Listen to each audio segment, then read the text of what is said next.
Hello everyone, welcome to my channel Maa Sharda classes. आज हम लोग इस चैनल के माध्यम से क्लास 12th के प्लांट रिप्रोडक्शन चैप्टर को स्टडी करने वाले हैं। इसलिए यह वीडियो बहुत ही रोचक या इंटरेस्टिंग होने वाला है। इसलिए इस वीडियो को लास्ट तक जरूर देखिए तथा साथ ही जो व्यक्ति हमारे इस चैनल पर नए हैं चैनल को सब्सक्राइब कर ले एवं बेल आइकन को दबा ले ताकि हमारी सारी वीडियो की नोटिफिकेशन आप तक पहुंचती रहे। तो चलिए हम लोग स्टार्ट करते हैं प्लांट रिप्रोडक्शन को।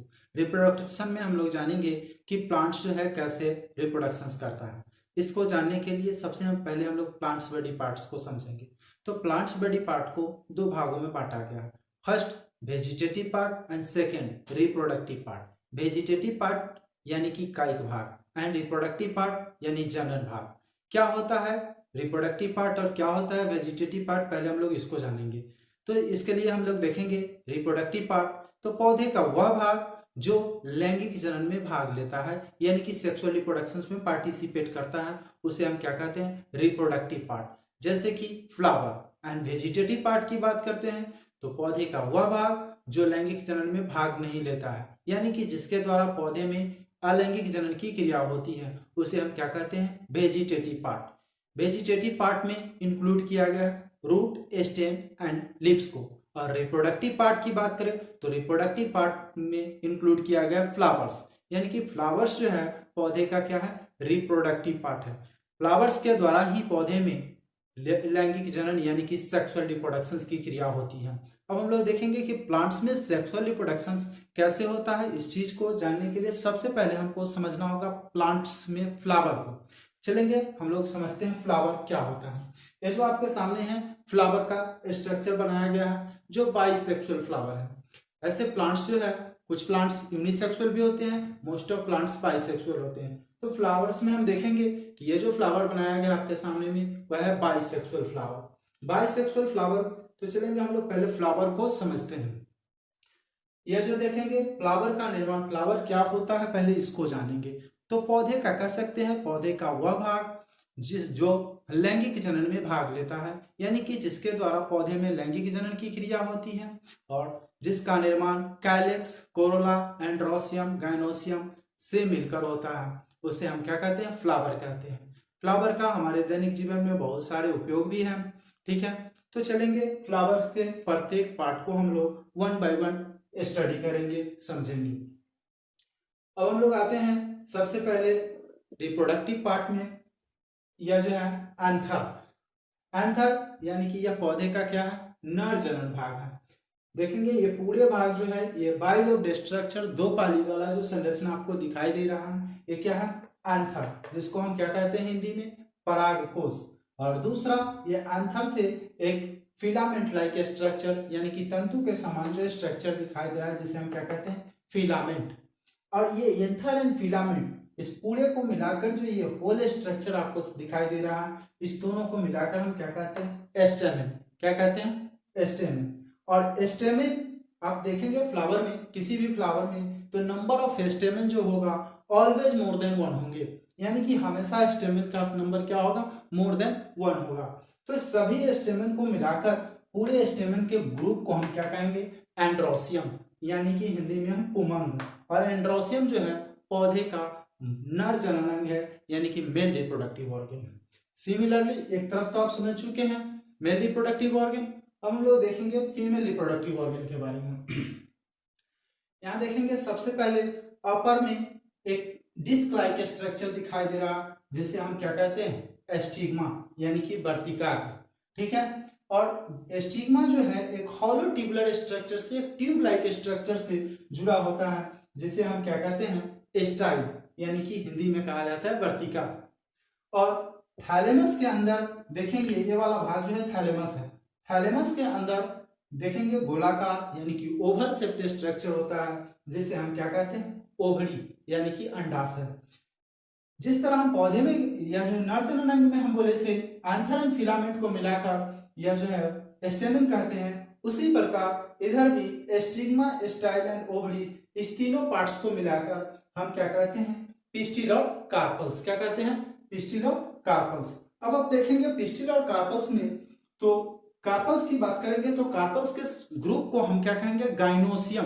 क्या कहेंगे, गाइनोसियम। और गाइनोसियम क्या है, फीमेल रिप्रोडक्टिव ऑर्गन है, यानी कि मादा जनन अंग है। अब हम देखें, ये तो रिप्रोडक्टिव ऑर्गन के बारे में, फ्लावर्स में जो रिप्रोडक्टिव ऑर्गन है उसके बारे में देखें। उसके बाद हम कुछ एसेसरी ऑर्गन्स में भी इंक्लूड होता है फ्लावर में, जैसे कि बोले थे कैलिक्स एंड कोरोला। क्या होता है कैलिक्स एंड कोरोला, इसके बारे में देखेंगे। तो फ्लावर में जो कलरफुल एंड अट्रैक्टिव पार्ट जो पूरे होर्ल में, फ्लावर के होर्ल में प्रेजेंट होते हैं, चारों साइड से जो प्रेजेंट होता है, इस पार्ट को हम क्या कहते हैं, कोरोला। और इसके इकाई भाग को हम क्या कहते हैं, या जो है पेटल, पेटल यानी कि दल। अब इस दल के समूह को, पूरे इकाई भाग को क्या कहें, दल, और दल के पूरे समूह को जो चारों साइड से उपस्थित हैं उसे हम क्या कहेंगे, कोरोला, यानी कि हिंदी में दल पुंज। इसी प्रकार यह जो देखेंगे, नीचे जो बेसल पार्ट है फ्लावर का, एक ग्रीन कलर का होता है, जिसे पूरे ओवल शेप्ड स्ट्रक्चर को आप क्या कहते हैं, थैलेमस, यानी कि पुष्पासन। और पुष्पासन में देखेंगे छोटी छोटी पत्ती नुमा संरचना, यानी कि लीफ लाइक स्ट्रक्चर जो ग्रीन कलर के उपस्थित होते हैं। इसके इकाई भाग को सेपल, यानी कि बाह्यदल कहते हैं, एवं बाह्यदल के ग्रुप को जो पूरे होर्ल में चारों तरफ से प्रेजेंट है, जिसके ग्रुप को हम क्या कहते हैं, कैलिक्स कहते हैं। कोई दिक्कत? अब हम देखेंगे आगे कि इसमें यह जो देख रहे हैं कि थैलेमस भी क्या होते हैं, प्लांट्स के एक स्टॉक लाइक स्ट्रक्चर, यानी डंठल नुमा संरचना से जुड़ा होता है, जिसे हम क्या कहते हैं, पेडिसल कहते हैं। यह रहा फ्लावर्स के बारे में, आप लोग समझ चुके होंगे। चलेंगे हम लोग फ्लावर के बाद जानेंगे माइक्रोस्पोरेंजियम, स्ट्रक्चर ऑफ माइक्रोस्पोरेंजियम के बारे में जानेंगे। माइक्रोस्पोरेंजियम का स्ट्रक्चर को देखेंगे सबसे पहले कि माइक्रोस्पोरेंजियम क्या होता है। तो पौधे का वह भाग जिसमें क्या होता है, परागकण का निर्माण होता है, उसे हम क्या कहते हैं, लघु बीजाणुकोष या परागधानी कहते हैं।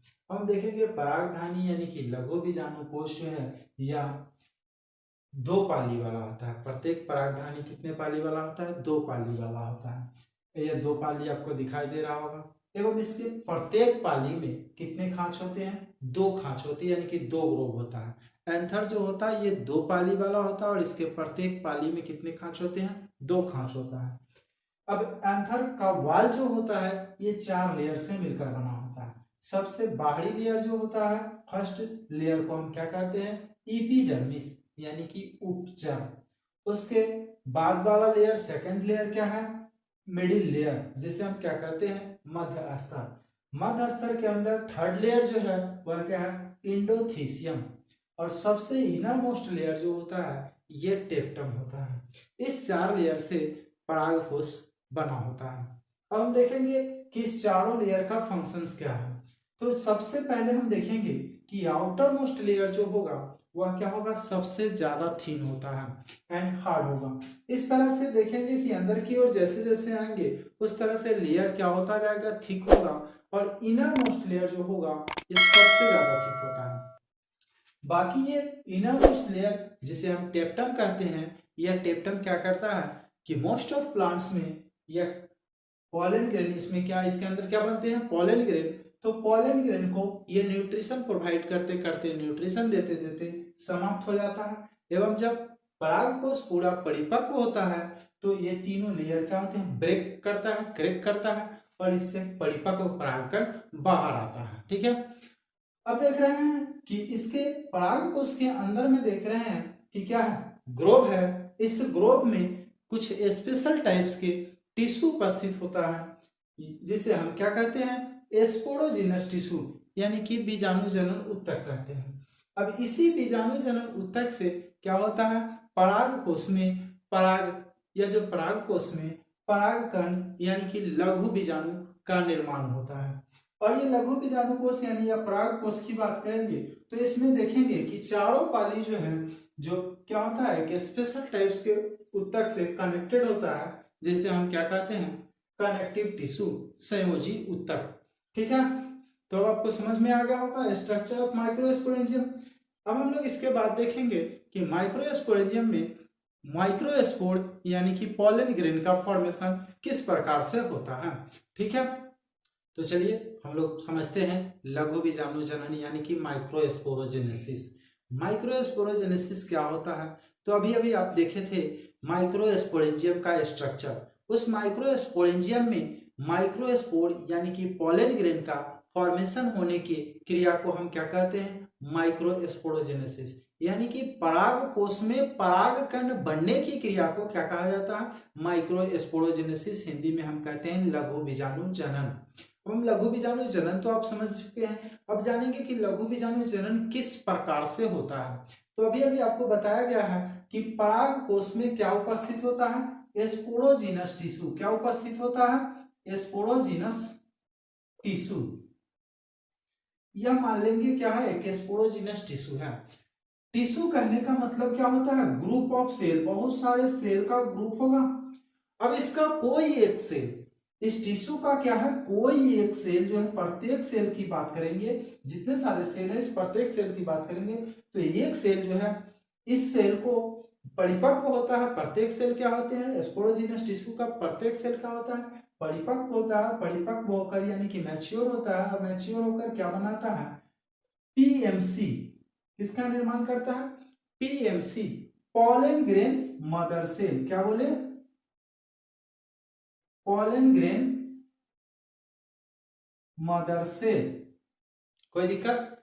अब यह पीएमसी में मियोसिस डिवीजन होगा। कौन सा डिवीजन होगा? मियोसिस डिवीजन, यानी कि अर्धसूत्री विभाजन। मियोसिस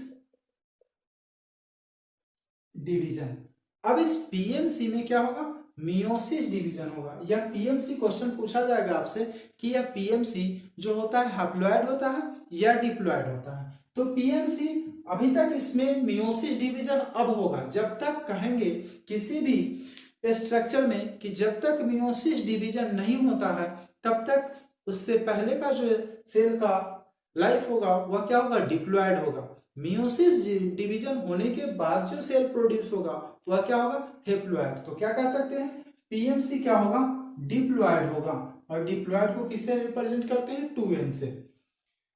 अब बात आता है कि इसमें मियोसिस डिवीजन होगा तो पहले मियोसिस डिवीजन जो जानते हैं कि 2 बार होता है। जैसे कि बात की है ये डिप्लॉइड सेल है तो एक बार मियोसिस डिवीजन हुआ तो 2 हेप्लॉइड सेल प्रोड्यूस हुआ जिसे हम मियोसिस फर्स्ट कहते हैं। मियोसिस फर्स्ट कहते हैं। और फिर से यह जो है ये डॉटर सेल जो है इसमें फिर से डिवीजन होता है और फिर क्या होते हैं? 2 हेप्लॉइड सेल प्रोड्यूस होता है। तो इसको हम क्या कहते हैं? Meiosis second. क्लियर है?